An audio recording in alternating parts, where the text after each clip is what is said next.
Hey, my name is Mr. Crane. I'm your science teacher, and we're about to do our first lab for seventh graders. This is called the water bottle lab. I created already two videos kind of introducing shortly uh, about the independent dependent variable and the overall lab. What I do want to show you now is the document that you use to record all your information. So if you're in the water bottle section, lab section, it's actually a document created inside the water bottle lab alternative version 7.0.7a.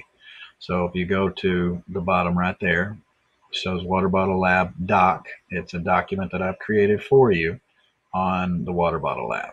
So what you're going to do is you're going to open up that document. There's a copy of that document.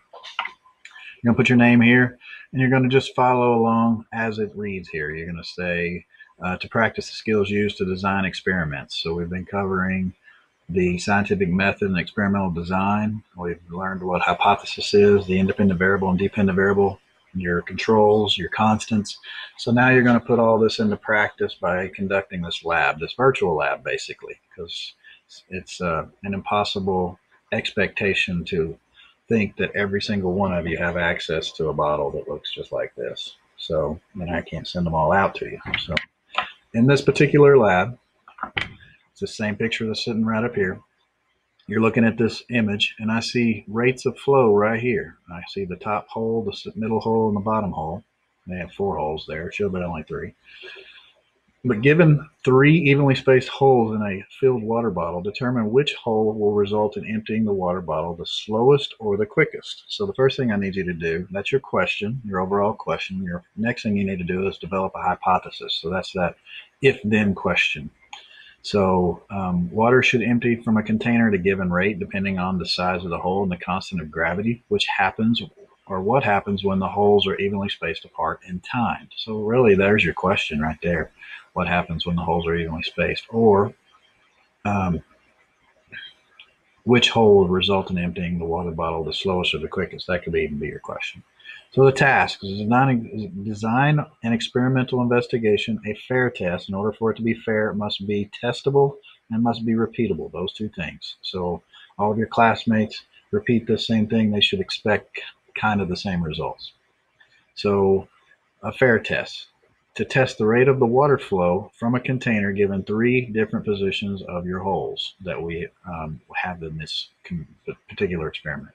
So these are the materials you need. You need a water bottle, a catch container, a ruler, water funnel, data sheet, graduated cylinder, stopwatch, and tape. So for virtual students, the only thing you need is the data sheet because I'm going to provide everything else. I'm even provide the rates of flow of your fellow class members.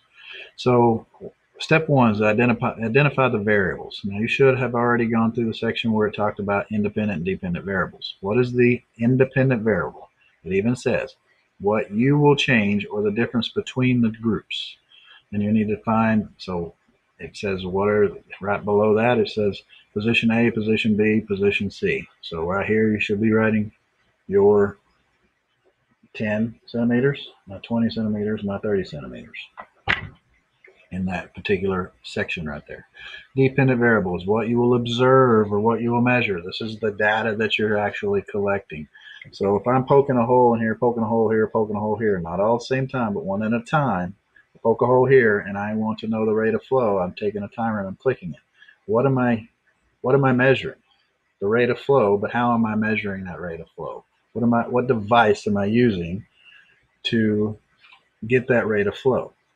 All right, so something, oops, I'm clicking the wrong thing here, sorry.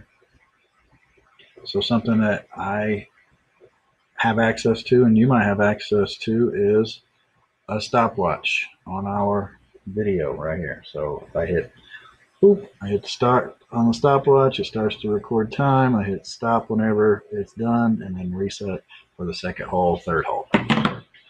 What is your hypothesis? So you need to write your independent, dependent variable and then come up with a hypothesis. It must be in like an if-then statement. If I pick which hole, then I think blah, blah, blah. It's going to be the fastest rate, slowest rate, or whatever. So your if-then. If, there's a blank for you there, and then blank for you there. Then you're going to collect your data. Here's page 3 right here. Step 3, it says, normally during the experimental design process, you will create a procedure that details how you conduct the experiment. Well, I've already done so for you.